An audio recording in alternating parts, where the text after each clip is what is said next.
Hello friends, स्वागत है आप सभी का मेरा YouTube channel study with Sushant में। आज हम अपने क्लास 9th का चैप्टर नंबर 1 नंबर सिस्टम को आगे बढ़ाएंगे, जिसकी एक्सरसाइज है 1.2। ठीक है, तो आपका ज़्यादा टाइम वेस्ट ना करते हुए सीधा अपने क्वेश्चन को स्टार्ट करते हैं।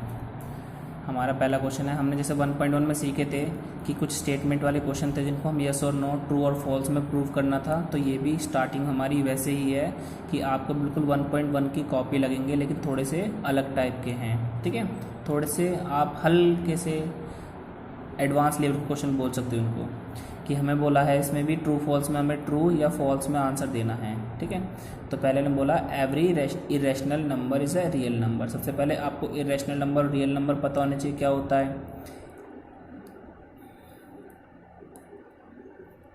इरेशनल नंबर्स जो होते हैं हमारे, वो होते हैं हमारे डेसिमल वाली काउंटिंग्स। ठीक है, प्लस डेसिमल वाली काउंटिंग के साथ ये भी हमें ध्यान रखना है कि वो डेसिमल वाली काउंटिंग जो एंड नहीं हो जिस किसी का, यानी कि हम जैसे कि कोई डिवाइड कर रहे हैं, ऐसी कोई डिवाइड आ गई हमारे सामने जिसको हम काटते जा रहे हैं। ठीक है, टेबल पढ़ते जा रहे हैं, लेकिन उसका कोई एंड नहीं मिल रहा, तो उन नंबरों को हम इरेशनल नंबर कहते हैं। जस्ट लाइक एक एग्जाम्पल लिख लो, 3, 7, 4, 7, 8, 9 डॉट डॉट डॉट डॉट, ऐसे तरह के कुछ भी आप एग्जांपल लिख सकते हो। 3.8447, लेकिन गिनती भी उसमें हर बार पॉइंट के बाद कुछ ना कुछ नई ही आएगी, न्यू आएगी, कोई रिपीट गिनती आपको नज़र नहीं आएगी। ठीक है, रिपीट आ रही थी उसके बाद वाली रिपीट नहीं होगी। ठीक है, आपको कहीं भी ऐसे नहीं लगेगा कोई पेयर अब जो है क्वेश्चन में रिपीट सेम सेम हो रहा है, तो उन नंबरों को हम इरेशनल नंबर कहते हैं। और रियल नंबर क्या होता है कि आपको रियल नंबर भी पता होना चाहिए कि रियल नंबर क्या होते हैं। बस आपको रियल नंबर में सिंपल से इतना ध्यान रखना है कि जितने भी दुनिया में रैशनल नंबर्स होते हैं, जो हमने अभी पीछे सीखे थे लास्ट एक्सरसाइज में, कि रैशनल नंबर और साथ में आप ये बोल सकते हो, प्लस लगा लो, शॉर्टकट में समझ लेते हैं कि और इरेशनल नंबर, यानी कि जितने भी इरेशनल नंबर हैं, जितने भी रैशनल नंबर हैं, किसी भी टाइप का कोई सा भी नंबर हो, रैशनल हो या इरेशनल, वो सभी रियल नंबर होते हैं। अब पहले वाली स्टेटमेंट में कहा गया है कि एवरी इरेशनल नंबर, कि जितने भी दुनिया में इरेशनल नंबर हैं वो सारे रियल नंबर हैं। हम देखेंगे रियल नंबर में इरेशनल नंबर भी इंक्लूडेड होते हैं, तो पहली स्टेटमेंट हमारी ट्रू हुई। ठीक है, हमें ट्रू या फॉल्स में आंसर देना है। इस पर यस नो कीजिएगा, आप यस नो भी लिख सकते हो, कोई दिक्कत नहीं है। अब आपको रीज़न देना है, because every irrational number comes in real number, कि जितने भी इरेशनल नंबर हैं वो सारे हमारे रियल नंबर के अंदर आते हैं। तो हमारी स्टेटमेंट ट्रू हुई। अब हम अगले क्वेश्चन की तरफ चलते हैं कि every point on the number line is of the form of under root M where M is a natural number, कि आप जो भी कोई पॉइंट है, किसी भी नंबर लाइन पर कोई पॉइंट शो कर रहे हो, वो अंडर रूट की फॉर्म में हो सकता है। अंडर रूट फॉर्म जैसे कि आपका वो जो एम है, जहाँ पे हम इसके अंडर रूट के अंदर एम रख रहे हैं, वो एम जो है वो एक नेचुरल नंबर होना चाहिए। ठीक है, तो ये स्टेटमेंट लगभग हमारी ठीक हो जाती है, लेकिन थोड़ा सा इसमें कुछ गड़बड़ है। ठीक है, तो ये स्टेटमेंट हमारी फॉल्स होगी। क्यों होगी? क्योंकि जो नेचुरल नंबर होते हैं ना, वो हमारे ओनली पॉजिटिव नंबर होते हैं। और नंबर लाइन पे तो हम हमेशा, जब भी हम नंबर लाइन ड्रॉ करना सीखते हैं, तो नंबर लाइन पे हमारी प्लस की और माइनस की दोनों काउंटिंग होती है। प्लस का 1 2 3, इधर माइनस का 1 2 3, और अंडर रूट के अंदर हम नेगेटिव काउंटिंग्स को कभी नहीं लिखते। इस बात को आपको ध्यान रखना है, इसलिए स्टेटमेंट फॉल्स है। ठीक है, आप रीजन में भी ये दोगे फॉल्स। ठीक है, और यहाँ पे लिखोगे negative integers does not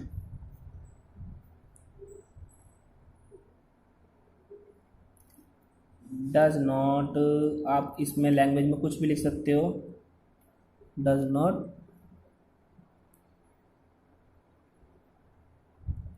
comes in a natural number, कि नेगेटिव इंटीजर्स तो नेचुरल नंबर में होते ही नहीं, क्योंकि एम एक नेचुरल नंबर बोला था, इसलिए स्टेटमेंट हमारी फॉल्स हो गई।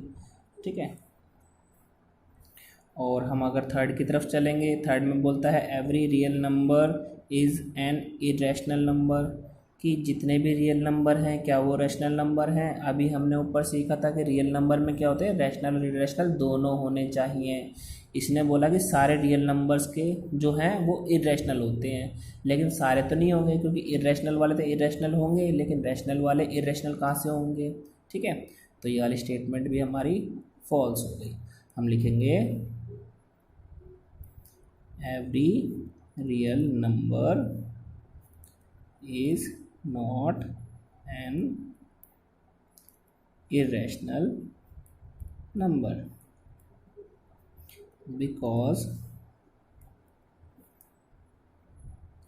real number is both rational and irrational, कि जो हमारे रियल नंबर होते हैं वो तो दोनों होते हैं, रैशनल और इरेशनल। ठीक है, ये भी हमारा हो गया।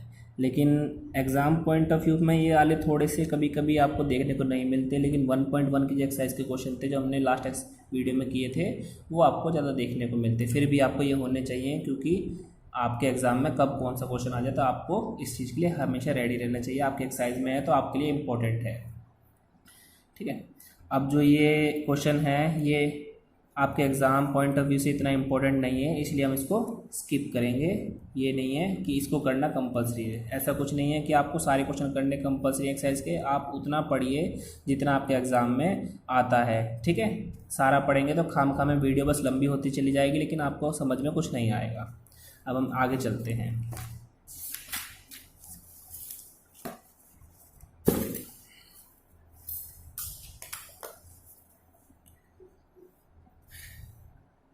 अब जो ये आने वाले हमारे क्वेश्चंस हैं ये हमारे इस चैप्टर के मोस्ट इम्पोर्टेंट क्वेश्चन में से एक हैं। ठीक है, आपको लोकेट करना है √2 को on the number line, locate करना है √3 को नंबर लाइन। ये भी आपका यही है कि √5 को आपको लोकेट करना है नंबर लाइन पर। लेकिन ये जो है आपके ये दोनों एग्जाम्पल्स हैं बुक के, ये क्वेश्चन नंबर 3 है 1.2 का। तो आपको इस बार एग्जाम्पल पहले कराना, मेरा मोटिव ये है कि आपको पहले √2 समझना चाहिए, फिर √3 आना चाहिए, फिर आपको √5 आना चाहिए, कि स्टेप बाय स्टेप हम आगे चलेंगे। इसलिए मैं आज आपको पहले एग्जाम्पल कराऊंगा, फिर एक्सरसाइज का क्वेश्चन कराऊंगा।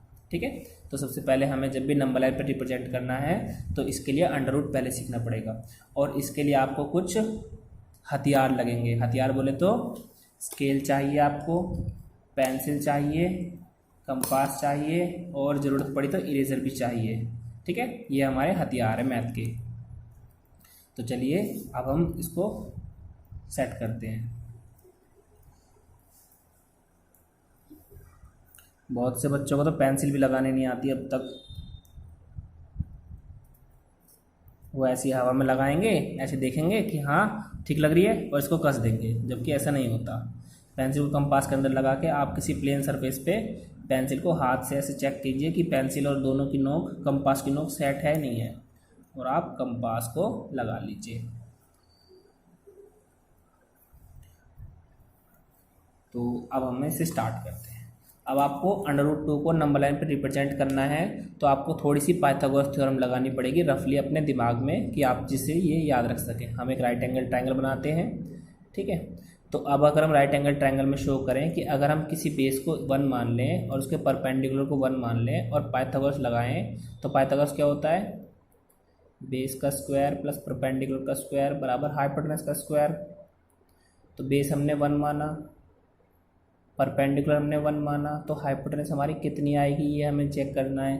1 का स्क्वायर 1 होता है, 1 का स्क्वायर 1 होता है, तो 1 और 1 2 होता है, और जो स्क्वायर को इधर लाएंगे तो वो √ में कन्वर्ट हो जाएगा। यानी कि अगर हम बेस 1 माने, परपेंडिकुलर 1 माने, तो हमारा जो हाइपोटेनस है वो √2 आता है। अब हमारी इसकी क्या ज़रूरत है, आपको एग्ज़ाम में ये लिखने की कोई ज़रूरत नहीं है, ये तो बस मैंने समझाया है कि आपको जब भी √2 रिप्रेजेंट करना है नंबर लाइन पे, तो आप बेस को 1 मानना, परपेंडिकुलर को 1 मानना, आपका √2 ऑटोमेटिक बन जाएगा। कैसे प्रूव होता है वो भी मैंने आपको करके दिखा दिया। तो अब हम अपने कंपास, स्केल, पेंसिल वगैरह लेते हैं। तो अब हमें क्या करना है कि हमें बेस को 1 मानना है, तो हमें नंबर लाइन पर लाइन रिप्रेजेंट करने से पहले लाइन ड्रॉ करेंगे, और लाइन ड्रॉ करने के लिए हम एक बेसिक लाइन खींच लेंगे और जो ये जो गैप है ना, इस बार ये जो 1 सेंटीमीटर के गैप है 1 2 3 4, इस बार इनसे इंक्लूड नहीं करेंगे, या आप इस साइड से क्या करेंगे, थोड़ा आपको गैप को थोड़ा बड़ा बड़ा शो करना है, तो आप इस गैप को थोड़ा ऐसे करना कि जैसे कि ये 0 है तो 0 के बाद जो 2 है वहाँ पे पॉइंट लगा लेना, 2 के बाद 4 पे पॉइंट लगाना, 4 के बाद 6 पे, 6 के बाद 8 पे, तो ताकि आपको थोड़े अपने जो गैप्स हैं वो मोटे मोटे नज़र आएँ। क्योंकि अगर आप छोटे छोटे नोट कर लोगे तो आपका ये जो नंबर लाइन पे क्वेश्चन है थोड़ा ज़्यादा घिचपिचा सा हो जाएगा। ठीक है, अब हम क्या करेंगे, इसको किसी को भी, जैसे इसको 0 मान लिया, इसको 1, इसको 2 और इसको 3, हमने थोड़ा मोटे मोटे नंबर लाइन ड्रॉ कर ली। अब हमें क्या करना है कि हमने देखा था कि बेस को 1 मानना है, तो ये हमारे लिए 0 से जो 1 है ये हमारा 1 का काम करेगा बेस का। फिर हमारे लिए परपेंडिकुलर 1 था, तो हम यहाँ करेंगे इस 1 पे एक 90 डिग्री का एंगल ड्रॉ करेंगे अपने कंपास की हेल्प से, डायरेक्ट डी से ड्रॉ नहीं करना। ठीक है, यहाँ पे 1 पे हमने छोटी सी एक आर्क लगाई 1 को सेंटर मानते हुए। ठीक है, सेमी सर्कल बनाया एक। अब एक बार इस एंड पे रख के एक आर्क लगाई, एक बार इधर वाले एंड पे रख के लगाई, 0 पे मत रख देना, ध्यान रखना, सेमी सर्कल के दोनों एंड पे आर्क लगानी है, लगाई। फिर और 90 सबको बनाना आता होगा, फिर यहाँ पे रख के एक कट लगाया और एक बार यहाँ पे रख के कट लगाया। ठीक है, और इसे स्केल से मिला देंगे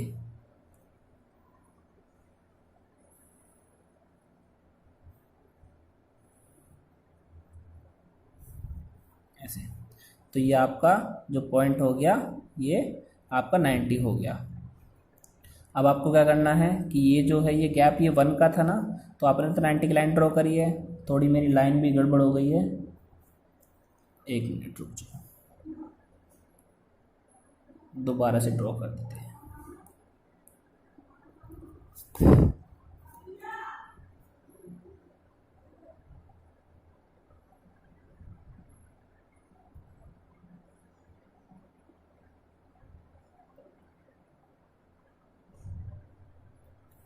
और अब हम इसको ऐसे ठीक से मिलाएंगे। मैंने हल्का सा पीछे मिलाया था इसलिए वो 90 प्रॉपर नहीं बैठ रहा था।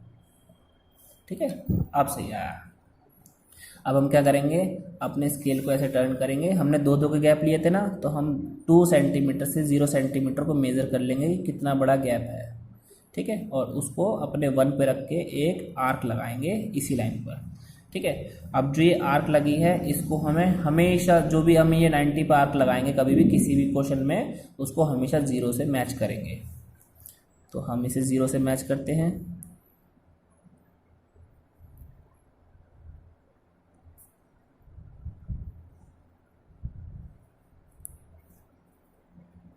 चल जा भाई,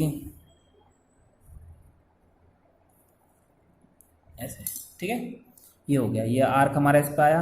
अब हमको क्या करना है, चाहे तो आप इनको नेमिंग दे सकते हो, ये 0 हो गया तो इसको O मान लो, तो ये आपका A पॉइंट हो गया, ये आपका B पॉइंट हो गया। तो अब आपको O to B आपको मेज़र करना है कि O से लेके B तक का गैप कितना है। नापने के बाद आपको क्या करना है, अब यहाँ पे O से ये जो B पॉइंट है यहाँ पे आपको एक आर्क ड्रॉ करनी है ऐसे।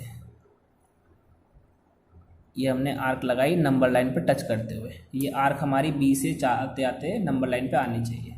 जहाँ पे भी ये नंबर लाइन पे टच करेगी इसको आप डार्क करके आप इसे रिप्रेजेंट कर सकते हो कि यही पॉइंट हमारा √2 है। ठीक है, तो ये आपका नंबर लाइन पे √2 वाला क्वेश्चन हो गया। आप ठीक है, आप अच्छे से इसको देख सकते हैं कि √2 हमने कैसे बनाया। सबसे पहले हमने क्या करा कि गैप लिए 2-2 सेंटीमीटर का, आप 3-3 सेंटीमीटर के ले सकते हो और अच्छा बनेगा। फिर हमने 1 पे रख के एक सेमी सर्कल ड्रॉ करा, सेमी सर्कल ड्रॉ करके यहाँ से हमने एक आर्क लगाई, इस साइड से एक आर्क लगाई और एक आर्क यहाँ पे रख के यहाँ पे और यहाँ पे लगाई, तो ये 90 डिग्री का एंगल मिला। लाइन ड्रॉ करी, लाइन ड्रॉ करने के बाद हमने क्या करा कि 1 सेंटीमीटर 0 से 1 का जो गैप है आप इसे भी मेजर कर सकते हो, स्केल से ना मेजर करके, एक ही बात है। और 1 पे रख के हमने आर्क लगाई, जो भी आर्क लगती है उसको B पॉइंट नाम दे के फिर 0 से B को मिला दिया, यानी कि O to B को मैच करा। मैच करने के बाद O to B आप मेज़र करोगे कितना बड़ा है और आप एक आर्क ड्रॉ कर दोगे ऐसे। ठीक है, ड्रॉ करते ही जो भी नंबर लाइन पे वो लाइन जहाँ पे भी आके कटेगी वही आपकी √2 है, यानी कि नंबर लाइन पे रिप्रेजेंट आपने क्वेश्चन कर दिया, आपके एग्ज़ाम में 2 या 3 मार्क्स पक्के हो गए। ठीक है, तो मैं उम्मीद करता हूँ ये आपको समझ में आया होगा।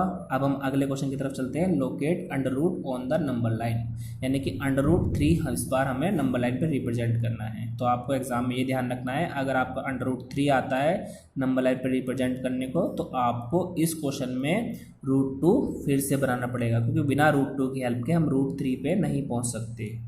ठीक है, चलो इस बार मैं थोड़े ज़्यादा गैप लूँगा। फिर से क्या करते हैं, लाइन ड्रॉ करते हैं और इस बार 0 से मैं 3 पे निशान लगाता हूँ, फिर 6 पे लगाता हूँ और फिर 9 पे लगाता हूँ। बस 3 पॉइंट बहुत है। ठीक है, तो अभी ना मैं थोड़ा डार्क कर लेता हूँ जो आपको भी दिख जाए। तो ये वाला पॉइंट हो गया हमारा 0, 1, 2, 3। ठीक है, ऐसे।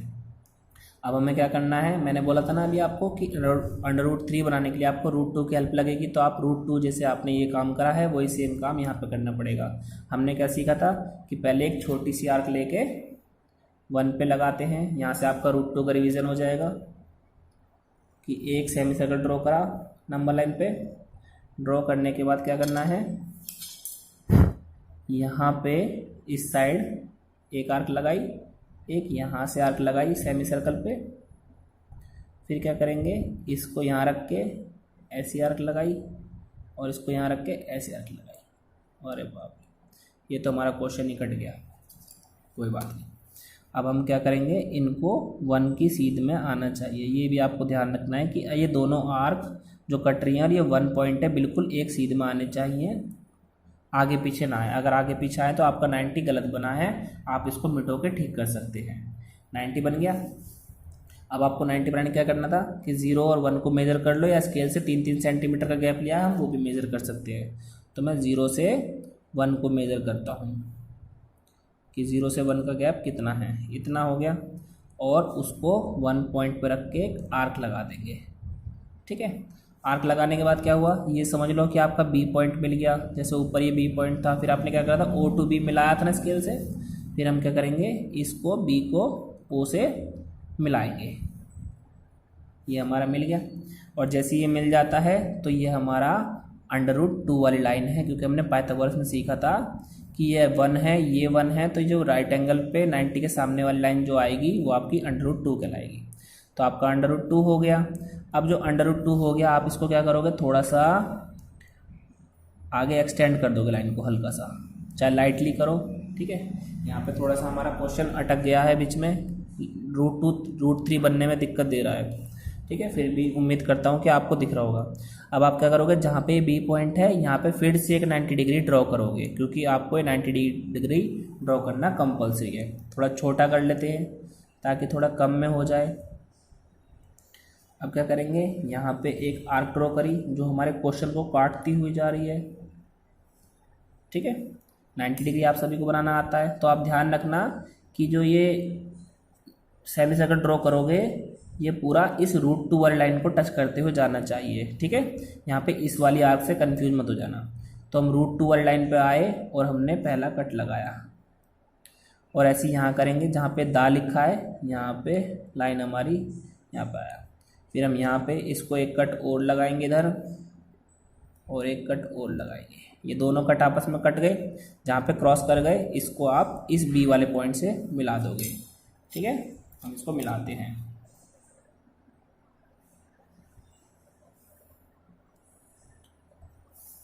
और ये यहाँ पे जो आया इसको आप सी पॉइंट नाम दे सकते हो। जैसे कि हमने बी पॉइंट को ओ से मिलाया था, ऐसे हम सी पॉइंट को ओ से मिलाएंगे, लेकिन उससे पहले हमें एक काम और करना है। ठीक है, अब जो ये हमारा बी से सी वाला जो गैप है ना, सी पॉइंट, इसे नहीं मानेंगे, इसको इरेज कर देते हैं, ये गलत हो गया, सॉरी। सी पॉइंट हम उसे मानेंगे जैसे हमने 0 से 1 का गैप लिया था, ऐसे ही हम इसको मेज़र कर लेंगे फिर से कि 0 से 1 कितना है।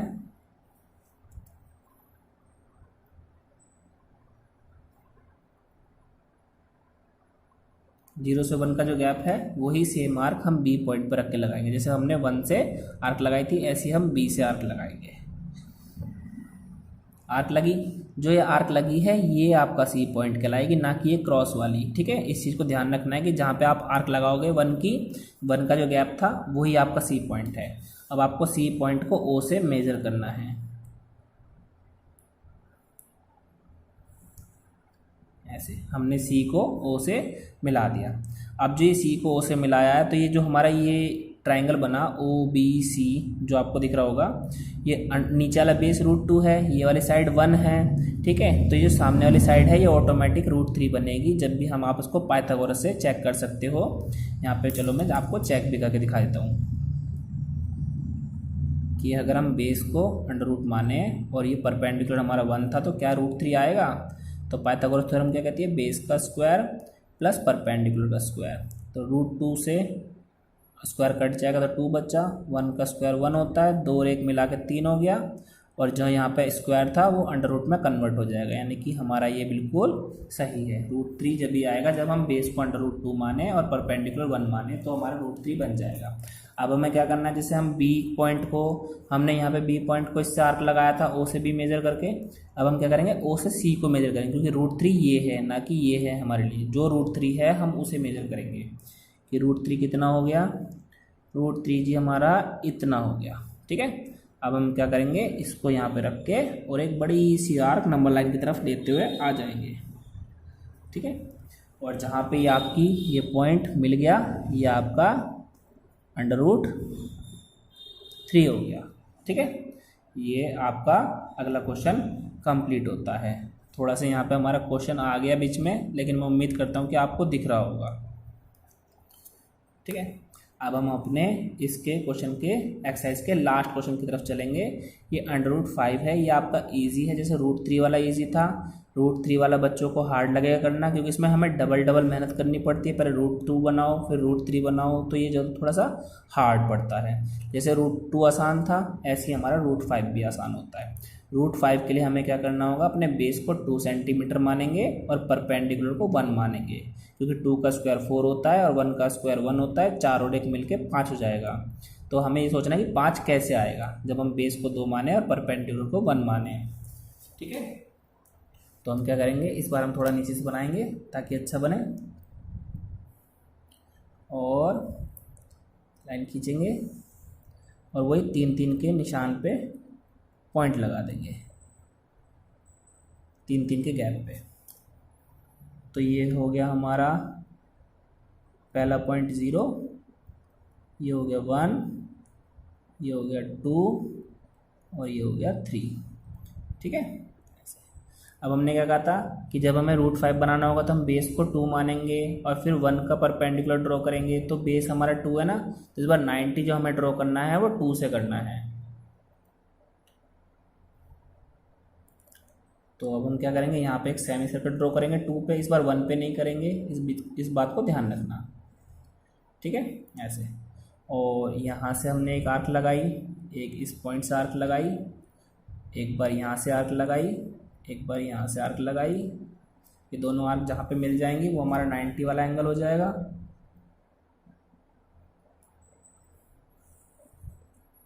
ठीक है, ये आ गया।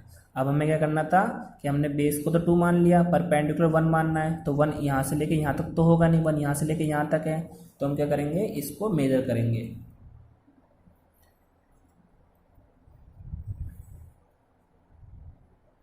ये हो गया हमारा 1। ठीक है, और हम इसे 2 पे रख के एक आर्क लगा देंगे। जहाँ पे भी आर्क लगाते हैं वो हमारा पॉइंट होता है। जैसे कि हमारा ये O है तो हम इसे A पॉइंट मान सकते हैं नीचे वाले को, इसको B पॉइंट मान सकते हैं, और जैसे ही हमारी आर्क मिल जाती है उसे हम 0 से मिला देते हैं। तो हम क्या करेंगे, इस B पॉइंट को 0 से मिला देंगे। ठीक है, ये मिल गया। अब जो ये जहाँ पे B पॉइंट मिला है, आपको क्या करते हैं, 0 से O को मेज़र करेंगे कि कितनी बड़ी लाइन है। ये तो बहुत बड़ी लाइन है, यहाँ तक आया। अब आप क्या करोगे, इसको यहाँ से ऐसे आर्क लेते हुए लगा देंगे। ठीक है, मैंने यहाँ पे हाथ से पकड़ रखा ताकि कंपास हिल ना जाए। तो ये जो हमारी आर्क आई है, और जैसी हमारी नंबर लाइन पे आर्क आती है हमें पता चल जाता है कि हमारा क्वेश्चन हो गया, ये आपका √5 है। ठीक है, तो आपके तीनों क्वेश्चन आपके सामने हैं, आप इन्हें अच्छे से ध्यान से देख सकते हो। तो आई होप आपको ये एक्सरसाइज समझ में आई होगी। अगर आपको ये एक्सरसाइज समझ में आई है तो वीडियो को लाइक, शेयर और सब्सक्राइब जरूर करें। ठीक है, क्या करना है, वीडियो को लाइक करना है, अपने दोस्तों के बीच में शेयर करना है और चैनल को सब्सक्राइब करना है और बेल आइकन भी ज़रूर दबाना है ताकि अगली वीडियो आप तक जल्दी से पहुंच जाए। Thank you very much.